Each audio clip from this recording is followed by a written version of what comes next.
My name is Diana Rodriguez, and I'm 26 years old. Standing here in the airport terminal wearing my brand new flight attendant uniform, I never imagined this moment would come. 3 years ago, my mother Linda threw me out of the house for refusing to marry the wealthy doctor she had arranged for me. She called my dreams of becoming a flight attendant embarrassing servant work and told me I was dead to her. Now, as I straighten my wings pin and watch passengers board through the gate window, I see a face that makes my blood freeze. My mother's shocked expression stares back at me from the other side of the glass. The woman who destroyed my life is about to become my passenger. Before we dive into this incredible journey of betrayal and redemption, I'd love to know where you're watching from. Drop your city or country in the comments below. If this story resonates with you, please hit that like button and don't forget to subscribe for more real-life drama stories. Trust me, what happens next will blow your mind. Let's get started. 3 years earlier, my life was a carefully orchestrated nightmare disguised as privilege. My mother Linda Rodriguez had been planning my future since I turned 18, and that future involved marrying Dr. Richard Blackwell, a 42-year-old cardiologist from one of the wealthiest families in our city. Linda saw this arrangement as our family's ticket into high society, a world she desperately craved to enter. My older sister Stephanie was completely on board with this plan, constantly reminding me how lucky I was to have such an opportunity handed to me. The engagement party was set for a Saturday evening in June at the country club where Linda had spent months networking to gain access. 200 guests were invited, including local politicians, business leaders, and society figures. Linda had spent our family's savings on this event, viewing it as an investment in our social climbing ambitions. She bought me a designer dress that cost more than most people's monthly rent and hired a professional makeup artist to ensure I looked perfect for what she called the most important night of my life. But I had discovered something that changed everything. During one of our supervised meetings, Richard had let slip details about another woman. Through careful investigation, I learned that Dr. Blackwell was already secretly engaged to someone else, a woman from an even wealthier family. He was using me as a cover while pursuing his real relationship behind closed doors. When I confronted him privately, he admitted the truth with shocking casualness. He explained that marrying me would give him access to certain medical contracts through my family's connections, while his real fiancé's family would provide him with the capital to start his private practice. The revelation was devastating, but what came next was worse. When I tried to explain this to Linda and Stephanie, they refused to believe me. Linda accused me of making up stories because I was getting cold feet about my good fortune. Stephanie suggested I was being paranoid and jealous of Richard's success. They had invested too much emotionally and financially in this arrangement to consider that Richard might be manipulating all of us. The night of the engagement party arrived, and I knew I had to make a choice. As Richard slipped the enormous diamond ring onto my finger in front of the crowd, I felt like I was signing away my soul. The applause echoed around the elegant ballroom while I stood there knowing everything was built on lies. When the moment came for speeches, I walked to the microphone with my heart pounding. I announced to the entire gathering that I could not accept this engagement because Richard was already committed to someone else. The silence that followed was deafening. Richard's face went white as I presented the evidence I had gathered, including photographs and documents proving his other relationship. The guests erupted in shocked whispers and uncomfortable murmurs. Linda's reaction was swift and brutal. She grabbed the microphone from my hands and announced that I was having a mental breakdown and that the engagement would proceed as planned. When I insisted on telling the truth, she declared in front of everyone that I was an ungrateful, disturbed young woman who didn't deserve the opportunities one had been given. She publicly disowned me right there in the ballroom, stating that I was no longer her daughter and that the Rodriguez family wanted nothing to do with me. The humiliation was complete when Stephanie stood up to support Linda's version of events, claiming that I had always been jealous and unstable. The guests began to file out awkwardly while I stood alone at the front of the room, abandoned by my own family in front of 200 witnesses. Richard disappeared quickly, probably to call his real fiancée and do damage control. That same night, Linda had the locks changed on our family home. By the time I returned, my belongings were burning in a pile in the front yard while neighbors gathered to watch the spectacle. Linda stood on the porch holding a gasoline can, feeding my childhood photos, books, and clothes to the flames. She screamed at me that I had destroyed our family's reputation and that she would never forgive me for my selfishness. The next few months were a crash course in survival that no one had prepared me for. With nowhere to go and limited savings, I found a tiny studio apartment in the worst part of town. The rent was still more than I could afford, but it was the only place that would accept someone with no rental history and minimal references. The apartment was barely 400 square feet with a leaky ceiling, broken heating, and neighbors who played music until 3 in the morning. But it was mine, and it was freedom. To keep myself afloat financially, I worked 3 different jobs simultaneously. During the day, I waitressed at a busy diner where the customers were often rude and the tips were small. The work was exhausting, but I needed every dollar I could earn. In the evenings, I cleaned office buildings downtown, mopping floors and emptying trash cans in corporate towers where people like my former family conducted their business. On weekends, I worked retail at a discount clothing store, helping customers find bargains while trying to maintain some dignity despite my circumstances. The loneliness was perhaps the hardest part. I had lost not just my family but also the social circle that came with our previous status. Friends who had been part of my life for years suddenly became unavailable when they learned about my situation. Phone calls went unreturned, and invitations stopped coming. I realized how many of those relationships had been based on my family's social position rather than genuine friendship. My younger brother Jake became my one source of hope during this difficult time. He was 22 and still living at home while finishing college, but he would secretly visit me at my apartment. Jake brought me updates about the family and small amounts of money when he could. He assured me that Linda would eventually calm down and accept me back into the family. His visits were the highlight of my weeks, giving me someone to talk to who remembered the person I used to be. However, Linda discovered these secret visits when she found text messages on Jake's phone. Her reaction was swift and calculated. She threatened to cut off all financial support for his final year of college unless he completely severed contact with me. Jake was studying engineering and was only 6 months away from graduation. Without Linda's financial support, he would be forced to drop out and lose everything he had worked for. The betrayal came when Jake visited me one last time to explain that he could no longer see me. But he had done more than just agree to Linda's demands. In order to prove his loyalty to our mother, he had revealed my address and given her detailed information about my work schedule and daily routines. He justified this by saying that Linda just wanted to keep an eye on me to make sure I was safe, but I could see the guilt in his eyes. Within days of Jake's information sharing, I lost my waitressing job under mysterious circumstances. The manager called me into his office and informed me that he had received concerning information about my background from a reliable source. Someone had contacted the restaurant claiming that I had been fired from previous jobs for stealing from employers and customers. Despite my protests and offers to provide real references, the manager had already made his decision. He couldn't risk keeping someone with a questionable reputation on his staff.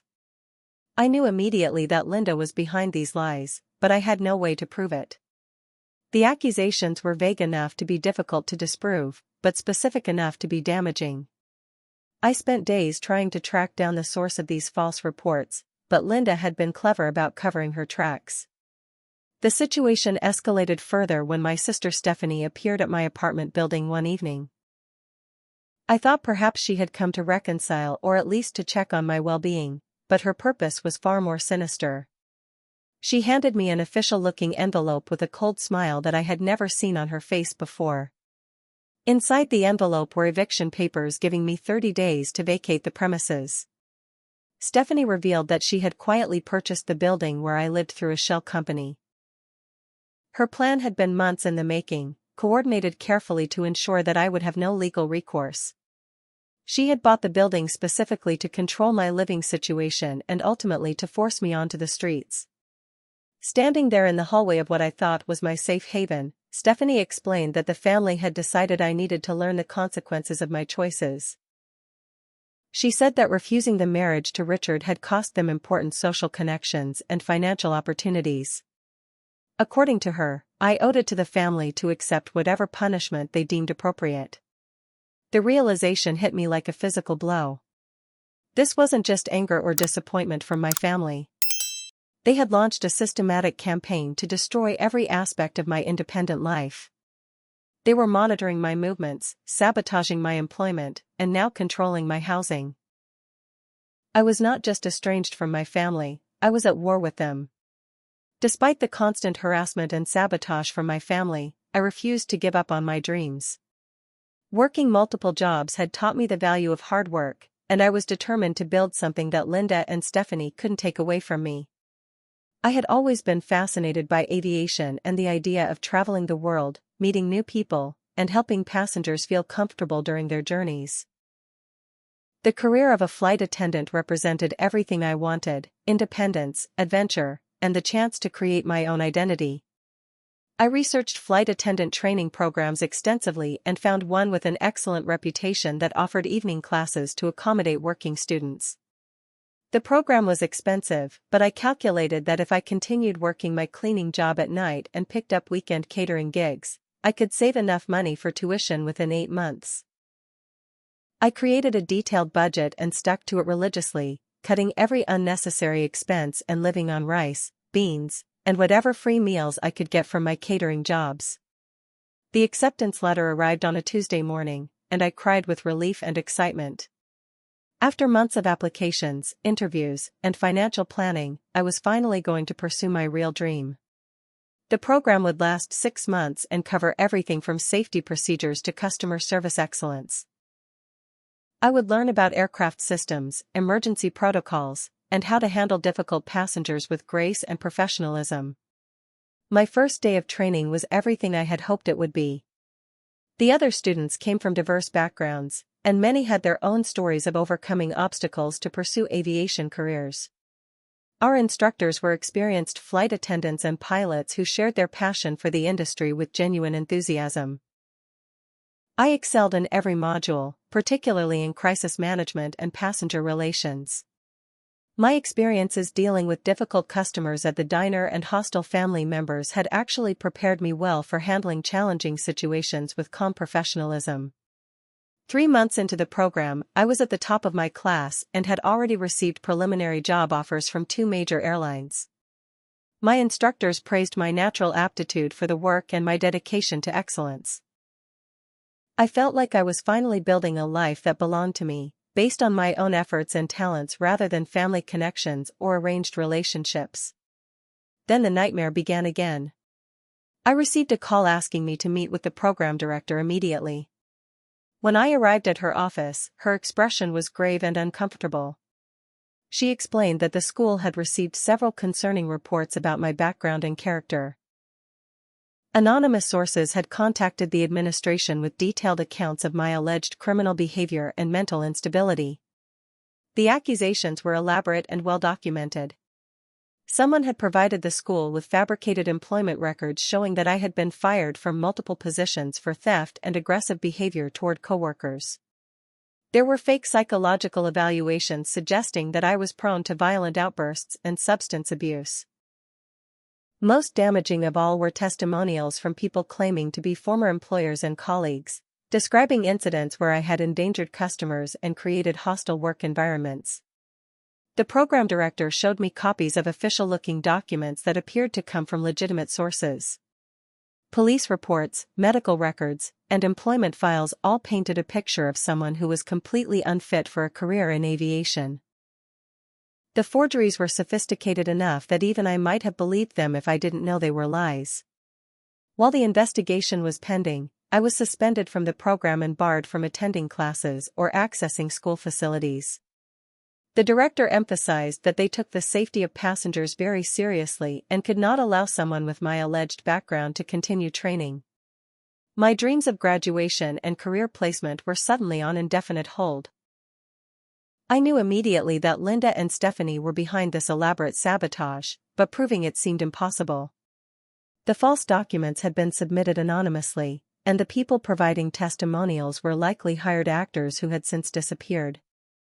My family had clearly invested significant time and money into destroying this opportunity, just as they had with my previous attempts at independence.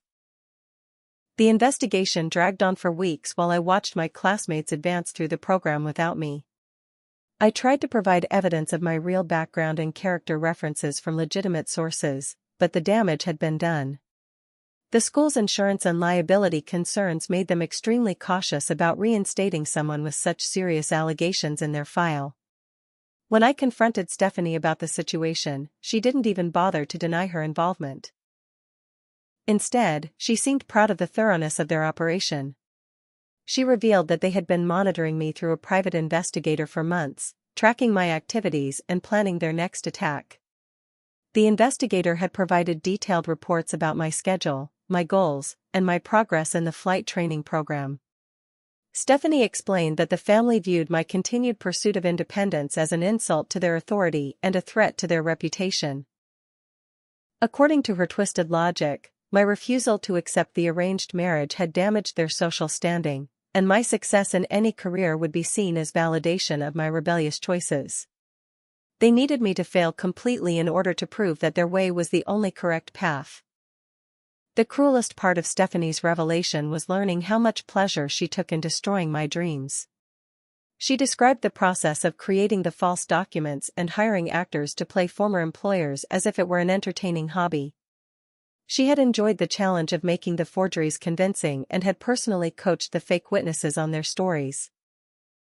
As I stood in that parking lot listening to my sister describe the systematic destruction of my future, I felt something inside me break. This wasn't just family disapproval or tough love.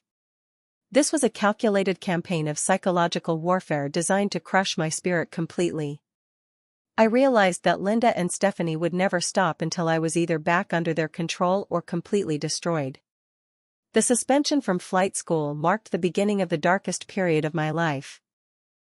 Without the structure and hope that my studies had provided, I fell into a depression that felt like drowning in slow motion.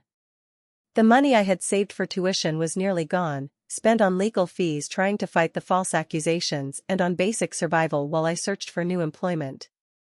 My reputation in the local service industry had been systematically destroyed by Linda's network of lies, making it nearly impossible to find steady work. I was facing eviction from my second apartment when desperation drove me to reach out to extended family members I hadn't spoken to in years. Most of them had already heard Linda's version of events and wanted nothing to do with me. But my Aunt Carol, Linda's younger sister, seemed different when I called her. She listened to my story with apparent sympathy and invited me to meet her for coffee to discuss how she might be able to help. Carol had always been the more approachable member of my mother's family, known for her kindness and willingness to help relatives in need. She ran a small business providing home care services for elderly clients and had built a reputation in the community for her compassion and reliability. When I met her at a quiet cafe downtown, she seemed genuinely concerned about my situation and eager to offer assistance. She listened patiently as I explained everything that had happened over the past year, from the arranged marriage disaster to the recent sabotage of my flight training. Carol made appropriate sympathetic noises and asked detailed questions about my current living situation and financial needs. She seemed particularly interested in knowing exactly where I was staying and whether I had any savings left. After hearing my story, Carol offered to let me stay in a spare room above her business while I got back on my feet. She said I could help with some light administrative work in exchange for room and board, giving me time to plan my next steps without the pressure of immediate eviction. The offer seemed too good to be true, but I was desperate enough to ignore the warning bells in my head. I moved into Carol's spare room on a Tuesday evening, grateful to have a safe place to sleep and a family member who seemed to believe in me. The room was small but clean, with a window overlooking the street and enough space for my few remaining possessions. Carol showed me around the office and explained that I would be answering phones and filing paperwork for her home care service.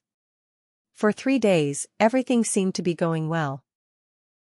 I handled client calls professionally and organized Carol's chaotic filing system with enthusiasm. Carol praised my work and even suggested that I might have a future in healthcare administration if the flight attendant career didn't work out. I began to feel hopeful again, thinking that perhaps not everyone in my family had turned against me. On Friday evening, everything changed. I was in my room reading when I heard multiple cars pulling up outside the building. Through my window, I could see police vehicles with their lights flashing. Within minutes, heavy footsteps were climbing the stairs to my room, and someone was pounding on my door with obvious authority. The officers who entered were professional but firm. They informed me that they were investigating reports of theft and threatening behavior. According to their information, I had stolen money from my aunt's business and had made violent threats against her when she confronted me about the missing funds. They had a warrant to search my room and wanted to question me about the alleged incidents. As they conducted their search, I tried to explain that the accusations were completely false. I had never taken anything from Carol's business, and I had never threatened her in any way. But the officers found an envelope containing $500 in cash hidden under my mattress, money that I had never seen before. Carol appeared in the doorway at that moment, playing the role of the frightened victim perfectly. She told the officers that she had discovered the missing money from her office safe and had confronted me about it earlier that day. According to her story, I had become enraged and threatened to hurt her if she reported the theft. She said she had been afraid to be alone in the building with me and had finally called the police when she couldn't find the missing cash anywhere else. The planted evidence was damning, and my protests fell on deaf ears. I was arrested and taken to the county jail, where I spent the most terrifying 48 hours of my life. My cellmates included women charged with violent crimes and drug offenses, and I quickly learned to keep quiet and stay out of everyone's way. I had never been in trouble with the law before, and the experience of being locked up was more traumatic than anything my family had done to me previously. On Sunday evening, I was suddenly released without explanation. The charges had been mysteriously dropped, and I was told that I was free to go. No one would explain why the case had been dismissed or what had happened to change the situation. I was simply handed my personal belongings and escorted out of the facility with no transportation and no money for a taxi. It took me several days to piece together what had really happened. Carol had been working with Linda from the beginning, setting an elaborate trap designed to create an actual criminal record that would permanently block my aviation career. The theft charges were intended to result in a conviction that would make it impossible for me to pass the background checks required for airline employment.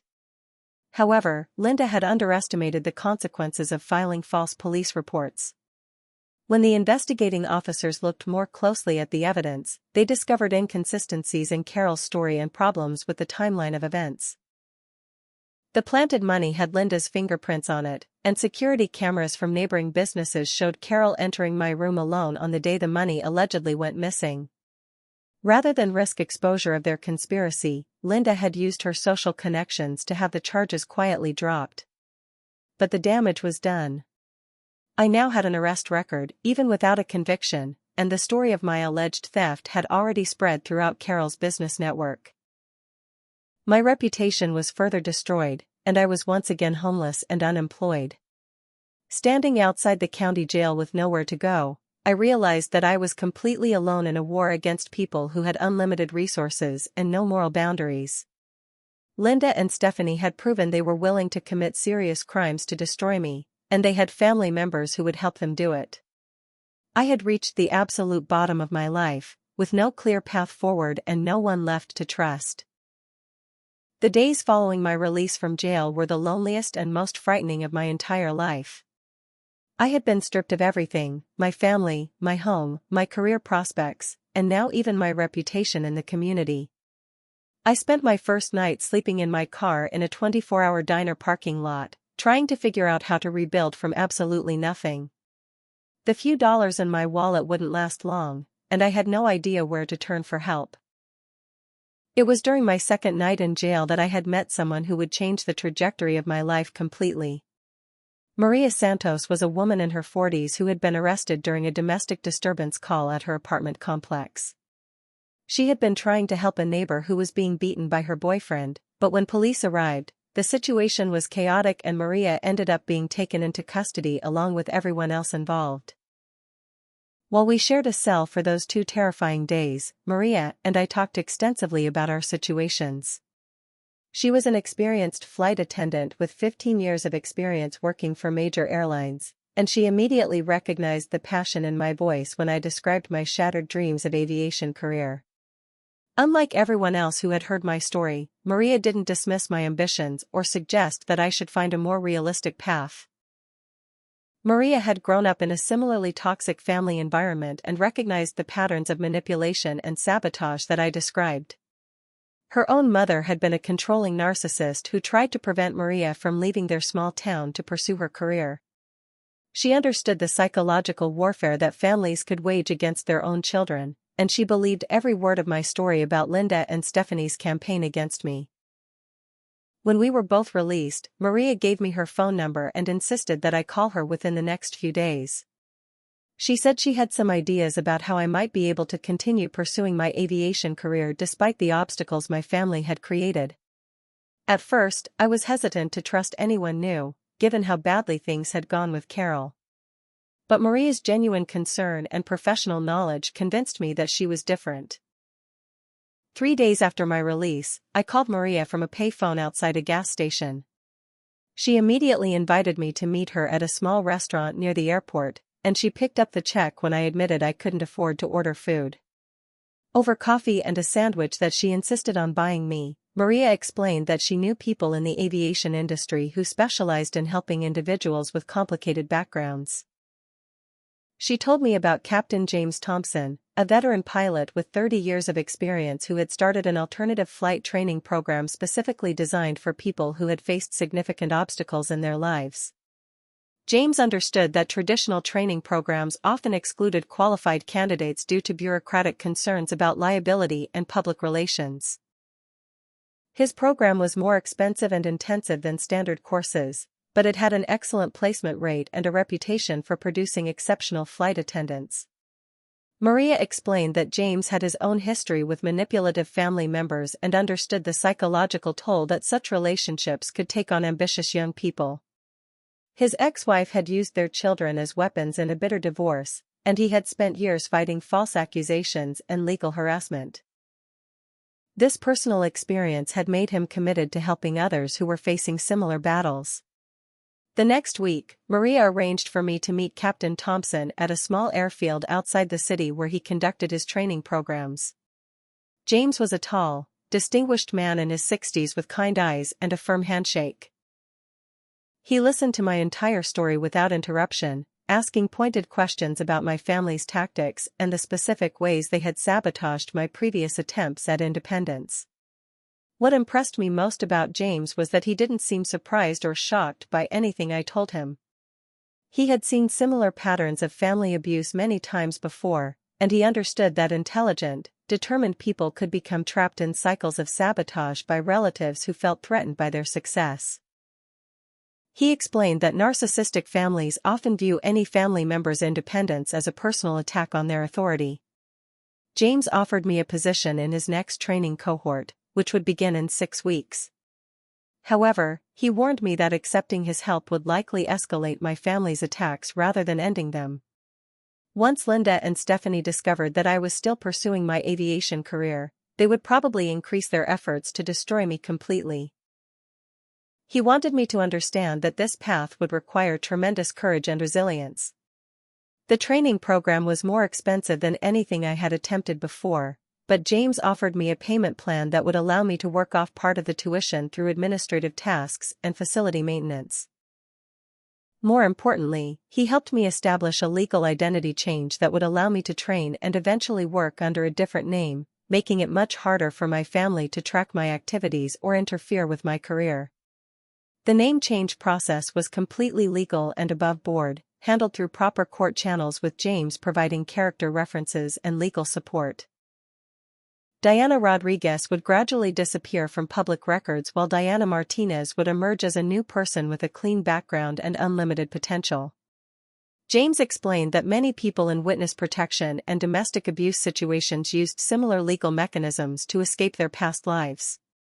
As we discussed the details of the program and the identity change, James shared more of his own story with me. His ex-wife had tried to destroy his career by filing false reports with the Federal Aviation Administration, claiming that he was an alcoholic and a danger to passengers. She had hired private investigators to follow him and had coached their children to lie about his behavior during custody hearings.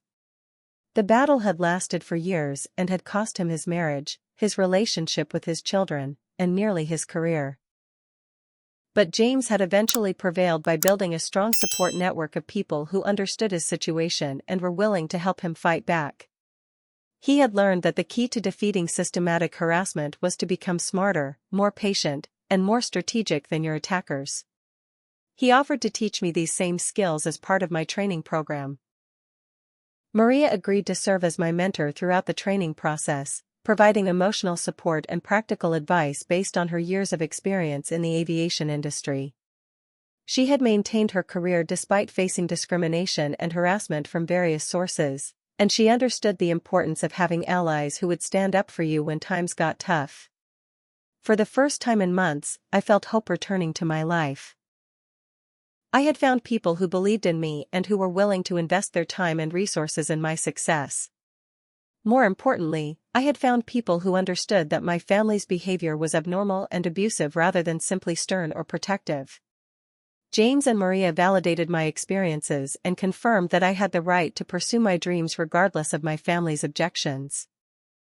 The 6 weeks before training began were crucial for establishing my new identity and preparing for what James warned would be an escalation in my family's attacks. We worked together to create Diana Martinez, complete with a new social security number, driver's license, and background history that would pass any standard employment screening. James had connections with lawyers who specialized in helping domestic abuse survivors and others who needed to disappear from dangerous situations.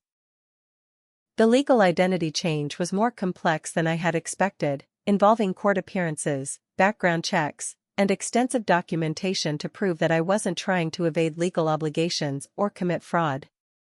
James testified on my behalf, explaining to the judge that I was a victim of family abuse who needed legal protection to pursue a career in aviation.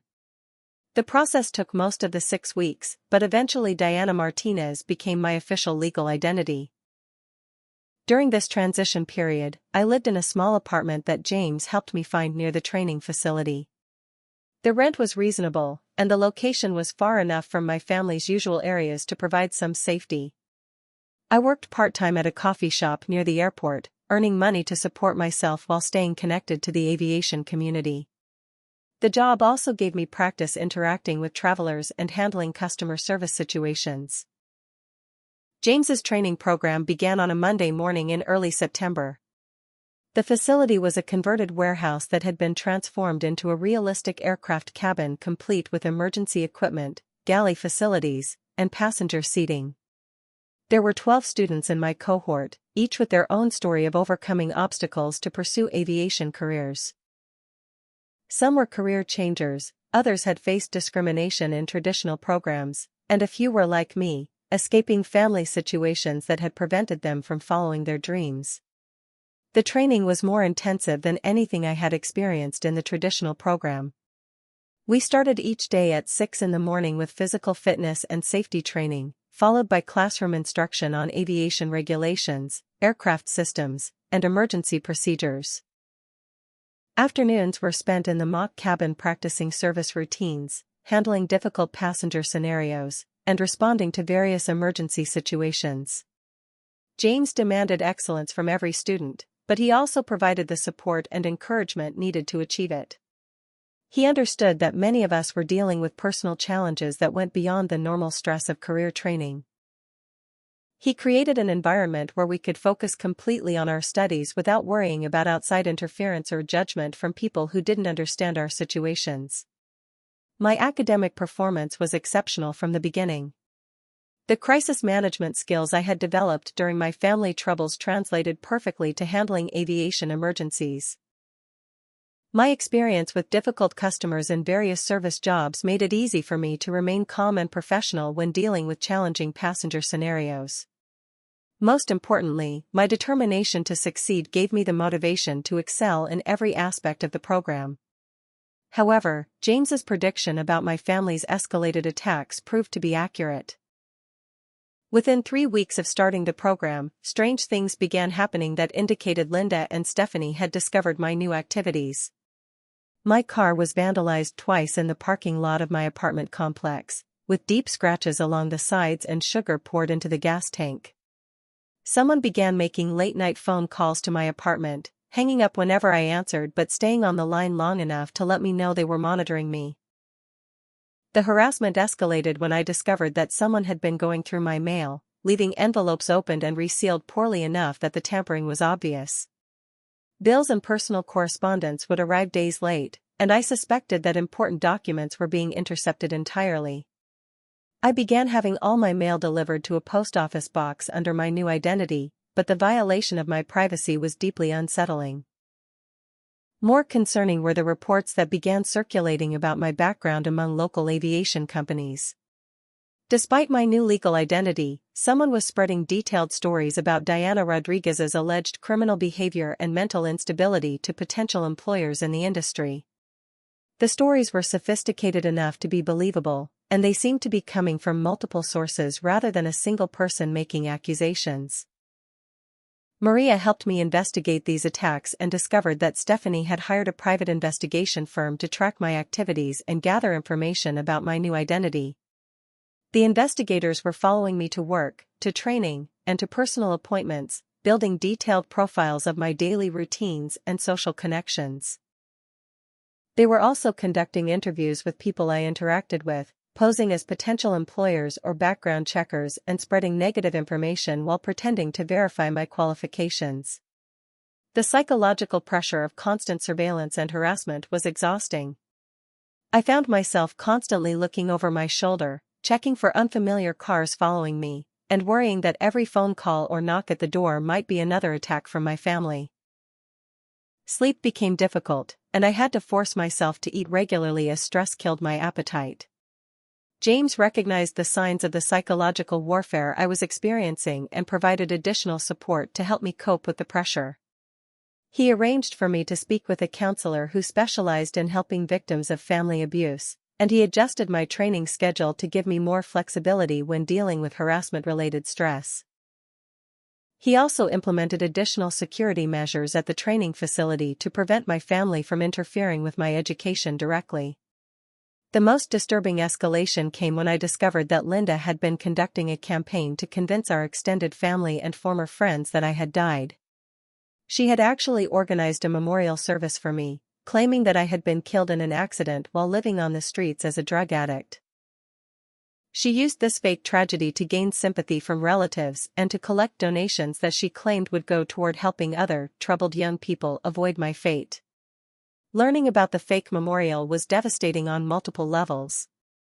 Not only had Linda erased my existence from our family history, but she had also stolen money from well-meaning relatives who thought they were honoring my memory.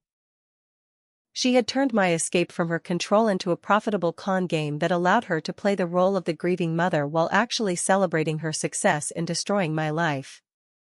The memorial service also served a practical purpose for Linda's ongoing harassment campaign. It provided her with a cover story for why she was so interested in tracking down information about someone who resembled her dead daughter.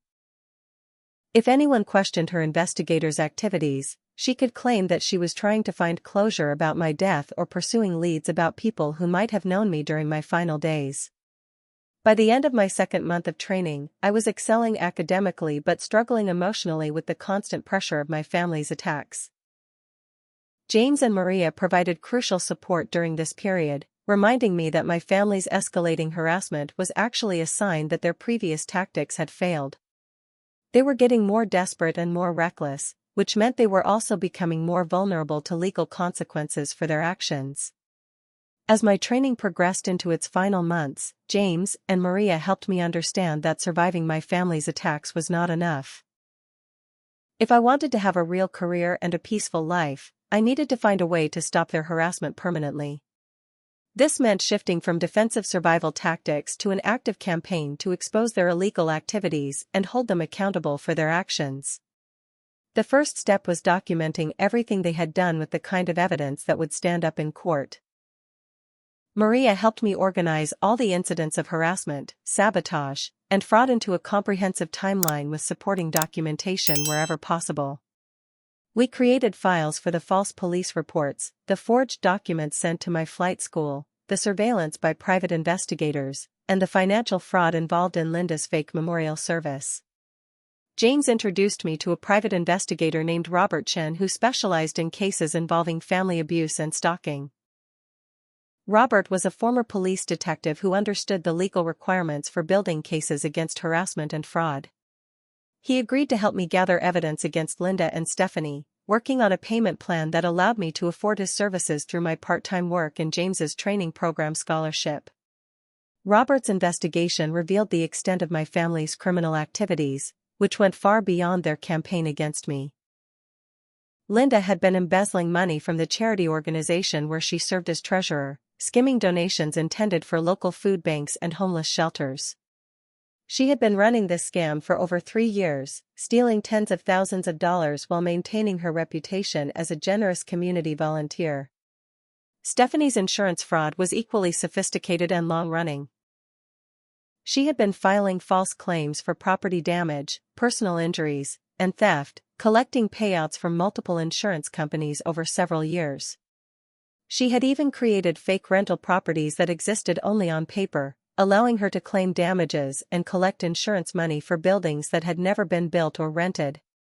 Most shocking of all was the discovery that Dr. Richard Blackwell had been blackmailed into participating in the arranged marriage scheme.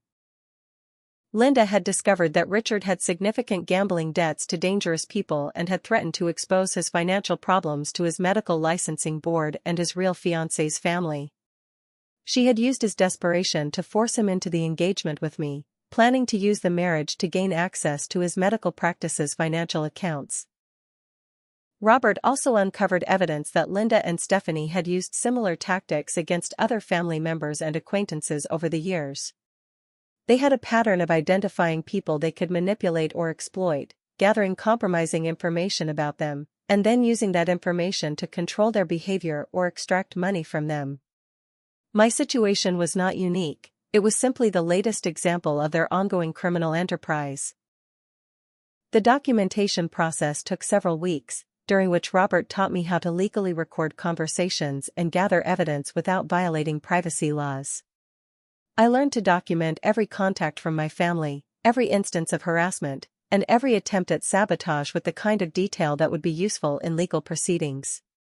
Meanwhile, my training at James's program was nearing completion, and I was preparing for my final examinations and certification process. Despite the ongoing stress of dealing with my family's attacks, my academic performance had remained excellent throughout the program. James's supportive environment and Maria's mentorship had allowed me to focus on my studies even while building a legal case against my harassers. The certification process included background checks that would be conducted under my new legal identity as Diana Martinez. James had prepared me thoroughly for these screenings, ensuring that my identity change was properly documented and that there were no gaps or inconsistencies that might raise questions. The background checks also included psychological evaluations to ensure that I was emotionally stable and capable of handling the responsibilities of airline work. During one of these evaluations, I decided to be completely honest about my family situation and the reasons for my identity change. The psychologist, Dr. Jennifer Walsh, was experienced in working with domestic abuse survivors and understood the psychological impact of family harassment campaigns. Her evaluation confirmed that I was mentally healthy and well-adjusted despite the trauma I had experienced, and she provided documentation that would support my career applications. As my certification date approached, Robert's investigation reached a critical phase. He had gathered enough evidence to support criminal charges against both Linda and Stephanie for fraud, harassment, stalking, and embezzlement. He had also identified several other victims of their schemes who might be willing to testify about similar experiences with my family's manipulation and criminal behavior. However, Robert warned me that pursuing criminal charges would likely trigger a final, desperate escalation in their attacks against me. Once Linda and Stephanie realized that their crimes had been discovered and documented, they would probably attempt to destroy all evidence and eliminate any witnesses who could testify against them. This might include violent threats or actual physical attacks, and I needed to be prepared for that possibility. James helped me develop a safety plan that included secure housing, communication protocols, and emergency procedures in case my family's retaliation became violent. He also arranged for me to complete my certification process at an accelerated pace, allowing me to graduate and begin working before Linda and Stephanie could discover and sabotage this final phase of my training. The plan was to allow me to establish myself in my aviation career while simultaneously building the legal case against my family. Once I was financially stable and professionally secure, we would present all evidence to the appropriate law enforcement agencies and pursue both criminal charges and civil remedies for the damages I had suffered.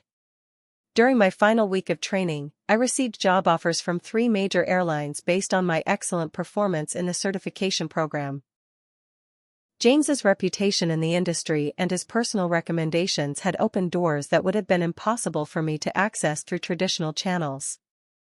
I accepted a position with a prestigious international airline that offered excellent benefits and opportunities for career advancement. As I prepared to start my new career, I reflected on how much I had changed during the months of training and legal preparation. I was no longer the frightened, desperate young woman who had been thrown out of her family home for refusing an arranged marriage. I had become someone who understood my own worth and was willing to fight for my right to live freely and pursue my dreams. The final phase of my transformation was about to begin, and I was ready to face whatever challenges lay ahead.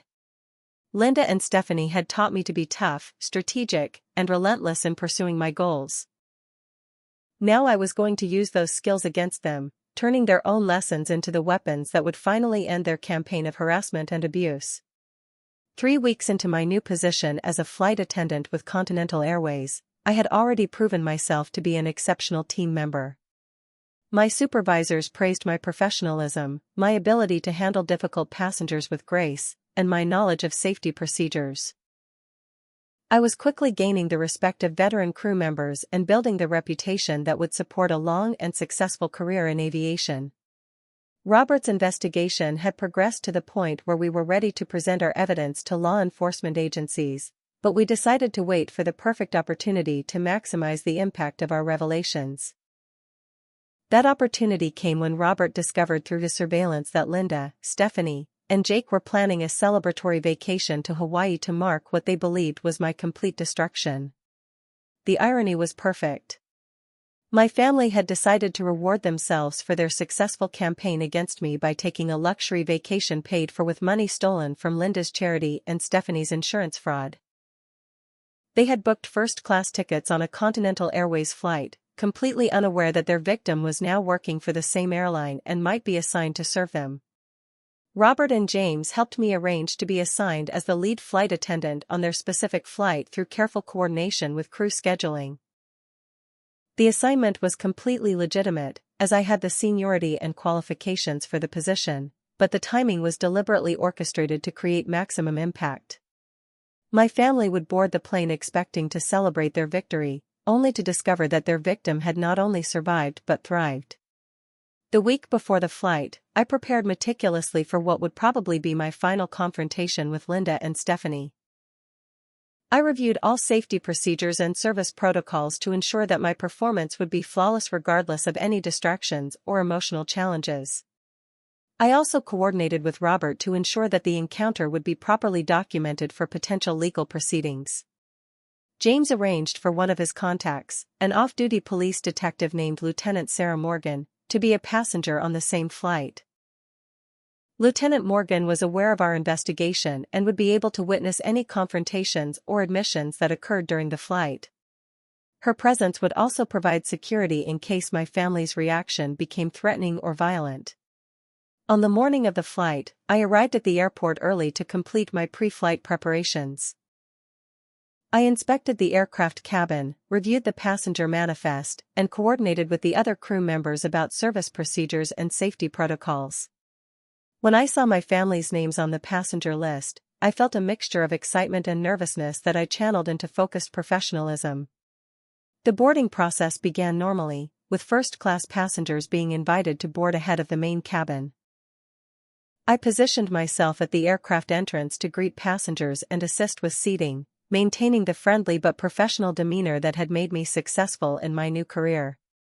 When Linda approached the boarding door, her face went completely white with shock. The recognition was immediate and devastating for her. Linda had convinced herself that I was either dead or completely broken by her campaign of harassment. Seeing me in a crisp airline uniform with a confident smile and professional bearing was the last thing she had expected or wanted. For a moment, she stood frozen in the doorway, unable to process what she was seeing. Stephanie and Jake were right behind her, and their reactions were equally dramatic. Stephanie's mouth fell open in obvious shock, while Jake looked embarrassed and guilty about his role in the family's campaign against me. The other passengers began to notice the unusual pause in the boarding process as my family stood blocking the entrance to the aircraft. I greeted them with perfect professional courtesy, welcoming them aboard and offering to help them find their seats. My voice was calm and confident, showing no trace of the fear or anger they were probably expecting. This professional composure seemed to disturb Linda even more than my presence on the aircraft.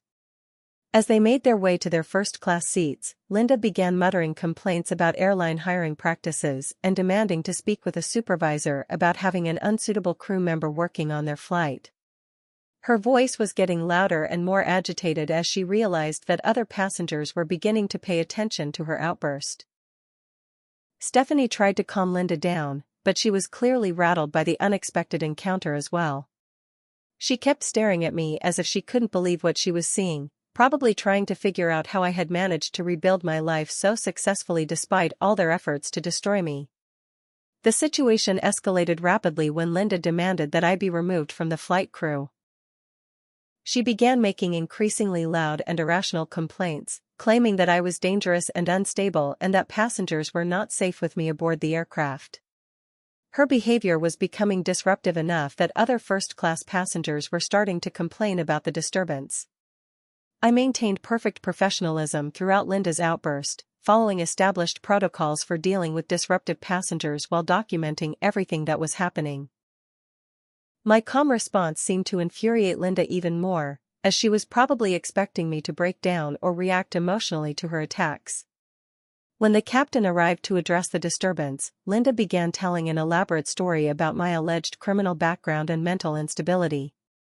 She claimed that I had stolen from family members, been arrested for violent behavior, and was currently using a false identity to work illegally for the airline.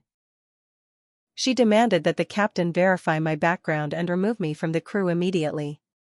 The captain, who had been briefed on this situation by James, listened politely to Linda's complaints and then asked her to provide documentation supporting her serious allegations. When Linda couldn't provide any evidence and began making increasingly wild accusations, the captain informed her that she could either settle down and allow the flight to proceed or be removed from the aircraft for disruptive behavior. At this point, Stephanie made a crucial mistake. In trying to support Linda's story, she began providing specific details about their campaign against me, including information about hiring private investigators and filing false police reports. She was speaking loudly enough that Lieutenant Morgan and several other passengers could hear every word of her confession. Stephanie revealed that the family had spent thousands of dollars hiring people to sabotage my career prospects and that they had been monitoring my activities for months through professional surveillance. She seemed proud of their thoroughness and sophistication, not realizing that she was confessing to multiple felonies in front of witnesses and recording devices. The situation reached its climax when Linda had a complete emotional breakdown in the first-class cabin. She began screaming about how I had destroyed the family's reputation by refusing to marry Richard and how my continued success was proof that ungrateful children always get rewarded for hurting their parents. Her rant included details about the fake memorial service and the money she had collected from relatives who thought I was dead. Several passengers began recording Linda's meltdown on their phones, capturing her admissions about fraud, harassment, and embezzlement. The videos would later be posted on social media, where they went viral and exposed Linda's true character to thousands of people who had previously respected her as a community volunteer and charitable leader. As Linda's breakdown continued, Jake finally found the courage to speak up. He told his mother and sister to stop making a scene and admitted that he was ashamed of what the family had done to me. He apologized publicly for his role in the harassment campaign and expressed admiration for my success despite all the obstacles they had created. The flight crew made the decision to remove Linda from the aircraft due to her disruptive behavior and concerning mental state. Stephanie chose to accompany her, probably realizing that their confessions had created serious legal problems for both of them. Jake remained on the flight, using the opportunity to have several long conversations with me during the journey to Hawaii. By the time we reached our destination, the videos of Linda's breakdown had already begun circulating on social media. The story of my family's harassment campaign and my successful comeback was being shared thousands of times, generating widespread support for my situation and condemnation of Linda and Stephanie's behavior. Lieutenant Morgan had documented everything that occurred during the flight, providing detailed reports that would support the criminal charges that Robert was preparing to file. The public nature of my family's confessions had eliminated any doubt about their guilt and would make it much easier to prosecute them successfully. As I completed my duties for that flight, I realized that the confrontation had achieved everything we had hoped for and more. My family's own behavior had exposed their crimes and destroyed their reputations more effectively than any legal strategy we could have devised. They had defeated themselves through their own arrogance and lack of self-control. The viral videos of Linda's breakdown on the aircraft became a sensation that spread far beyond our local community. Within 48 hours, the footage had been viewed millions of times across various social media platforms, with viewers expressing outrage at my family's behavior and support for my perseverance. News outlets picked up the story, framing it as an inspiring tale of someone overcoming family abuse to achieve their dreams despite overwhelming obstacles.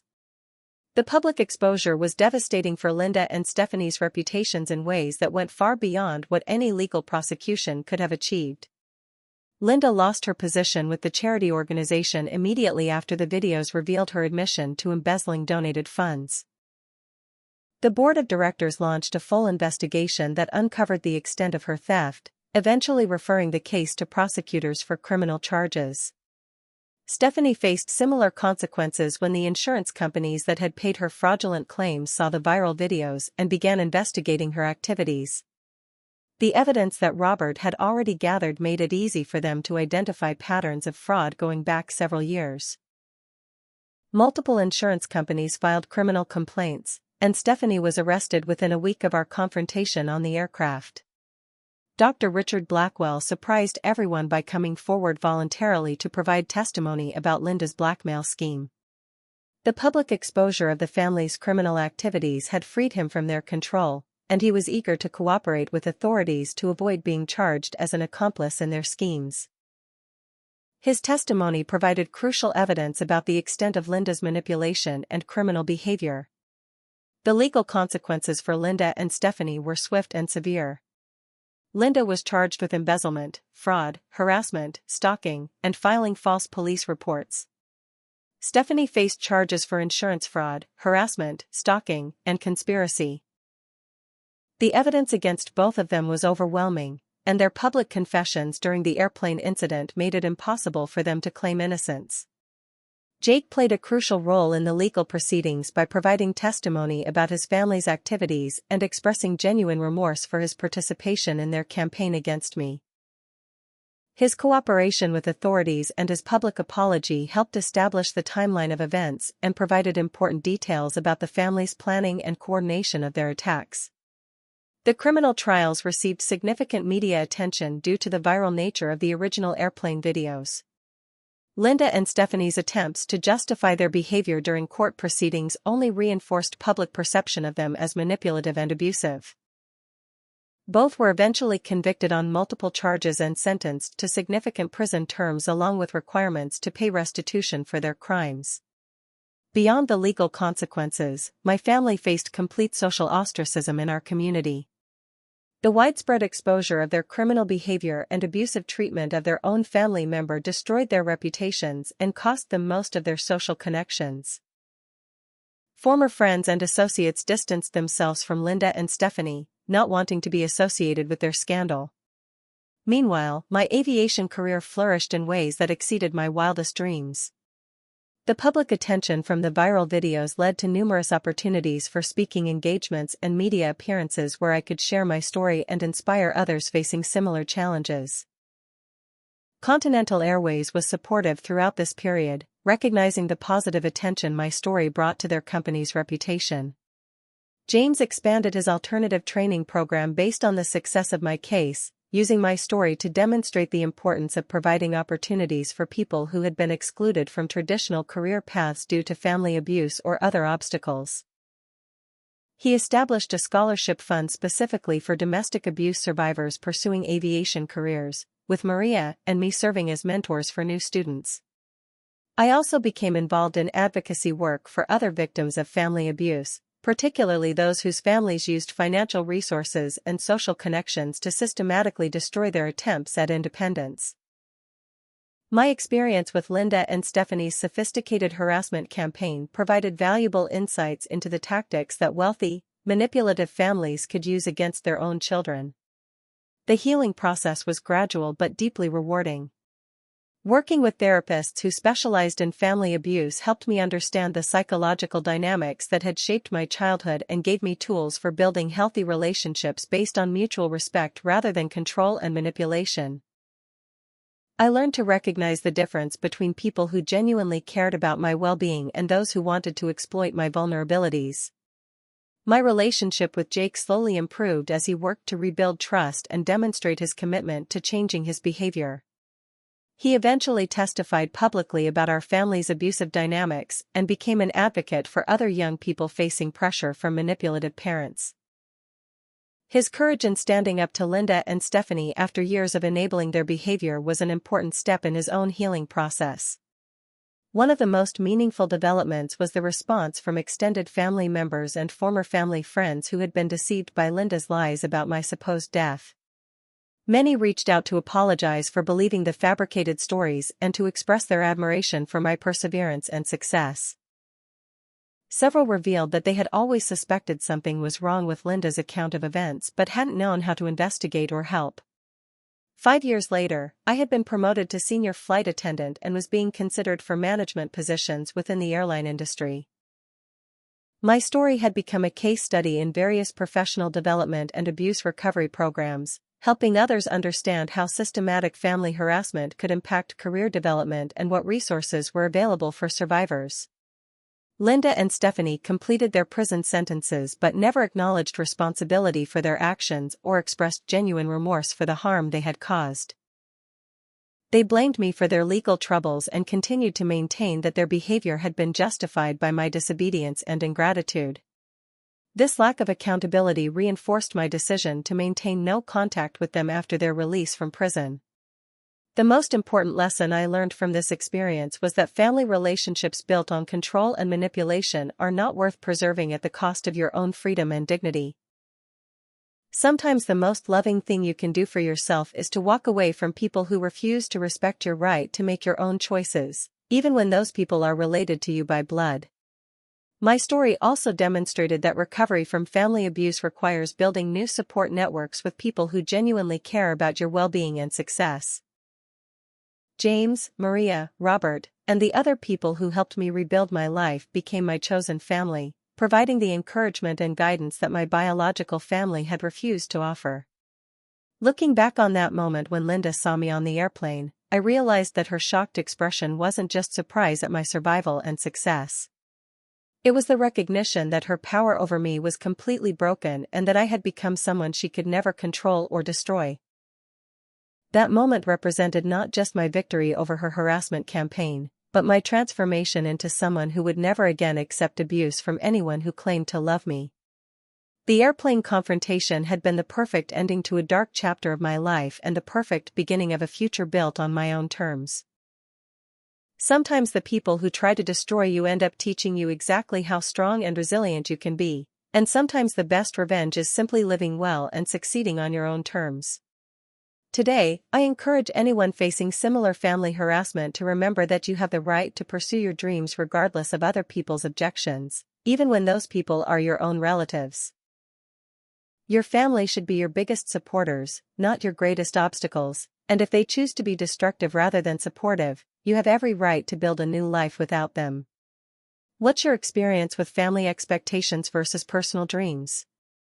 Have you ever had to choose between pleasing your family and following your own path? Share your thoughts in the comments below. I read every single one and your stories inspire me every day. If this story resonated with you, please hit the like button and subscribe for more real-life stories of overcoming obstacles and finding success. Don't forget to share this video with anyone who might need to hear that it's possible to rebuild your life no matter how badly it's been damaged by others. Thank you for taking this journey with me, and remember that your dreams are worth fighting for, no matter who tries to stand in your way. Until next time, keep believing in yourself and never give up on the life you deserve to live.